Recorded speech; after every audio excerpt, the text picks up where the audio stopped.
Superstar Asake has finally dropped the Money album. After teasing for over a year, I think we have the album after so many rollouts, after so many narratives being pushed with the rollout and everything. We finally have the album. Money, 13 songs, 36 minutes. I mean, 12 songs if you remove the intro.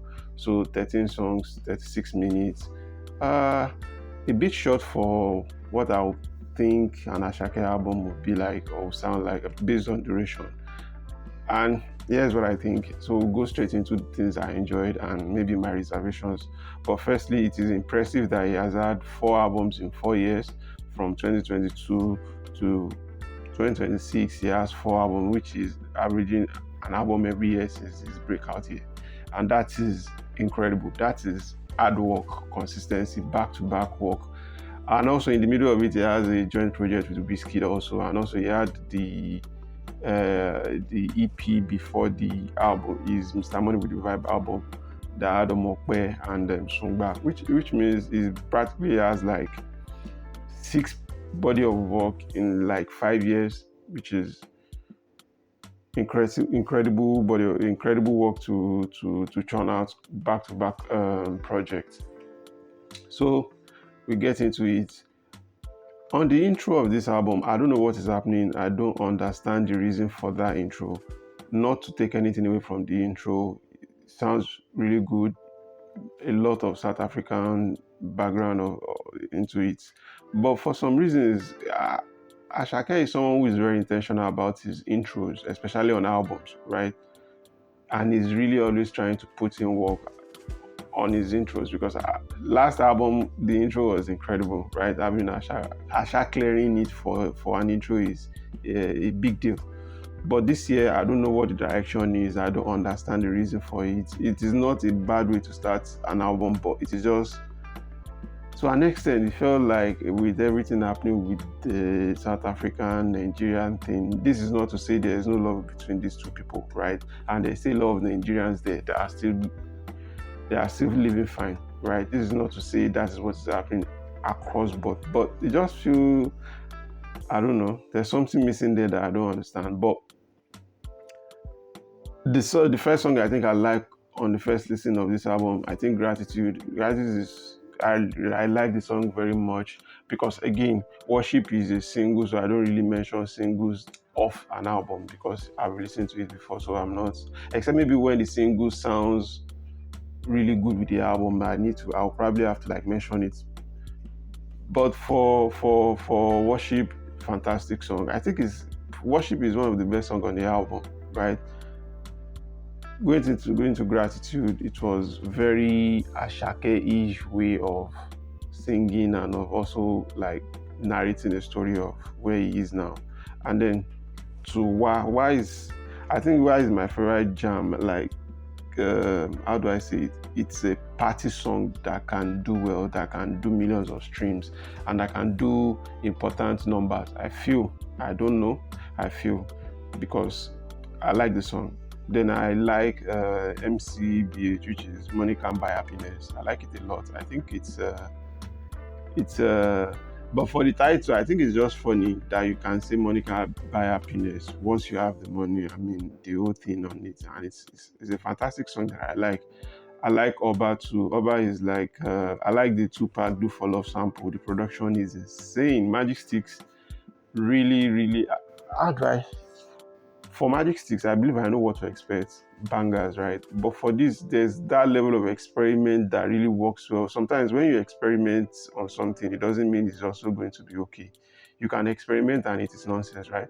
But sometimes when this experimentation comes into fruition and it delivers, and I feel the verses did not do justice to the production personally, but I still like the song.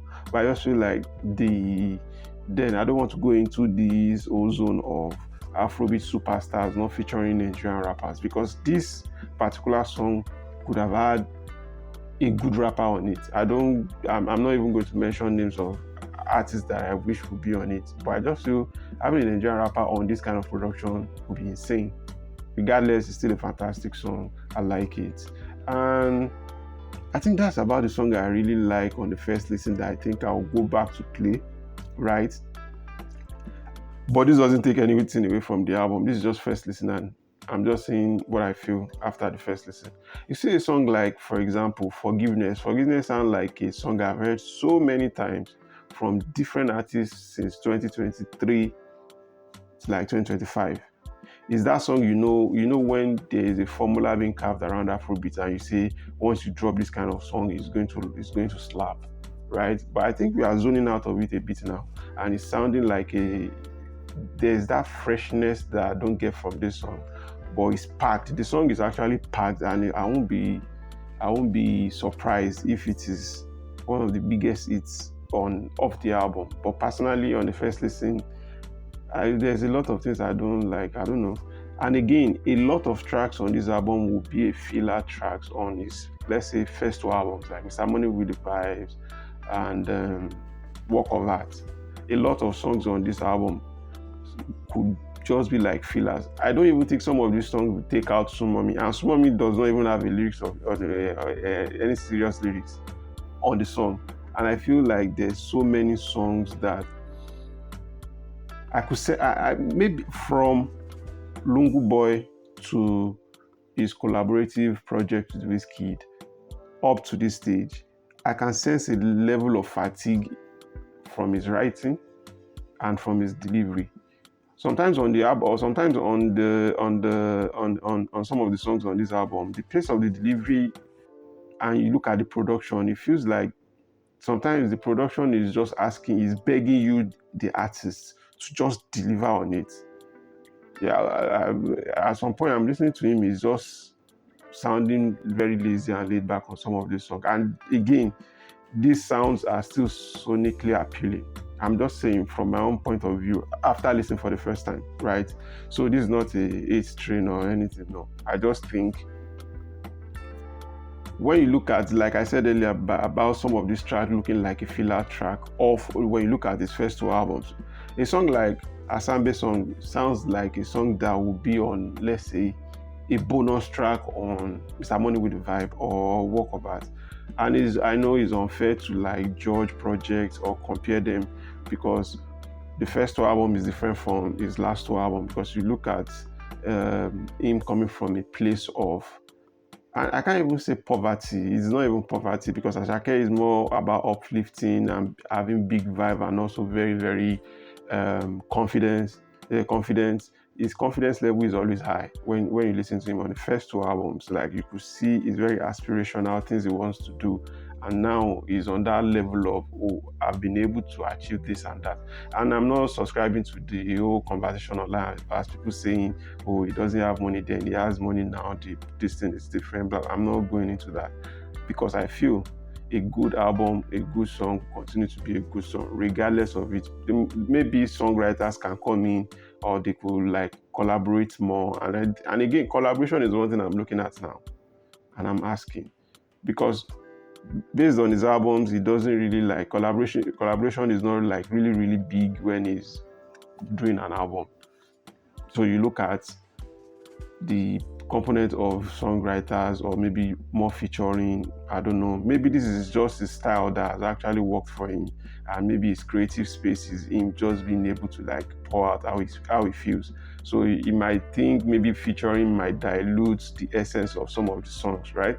But overall, it's because at the end of the album, right, it's 13 songs, like 30 minutes, 36 minutes.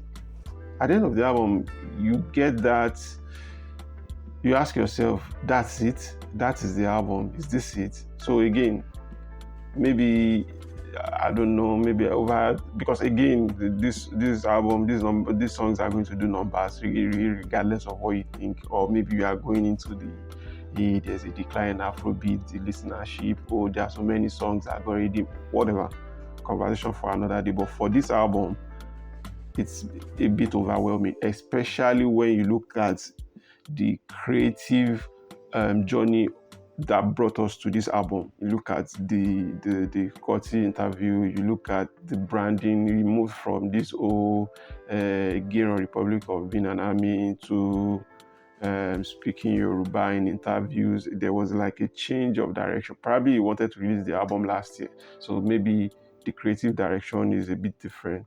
But overall, on the first listen, it's very underwhelming. This is a 5/10 for me on the first listen. However, I always like to put a disclaimer, not to say maybe in the next 3 months people say, "Oh, you said this album is whack, this album is blah blah blah." No, I'm not saying it's whack. I'm just saying on the first listen, the expectations were higher than what I got. And I think fatigue is a thing. I'm really, really concerned about what is going on with the creative process, the writing process. The songwriting was not like really impressive like I would have imagined. And I think he could be better, but you never can tell. 2-3 songs in the clubs are banging. I think Why will bang. I think Forgiveness might also bang, right? And some other songs could also bang too, right? And I think Worship could actually like drive a lot. Also, there is the popular one, Why Love, that was on the album. I don't know why the album did not, the song is on the album, but I get it. I know the reason.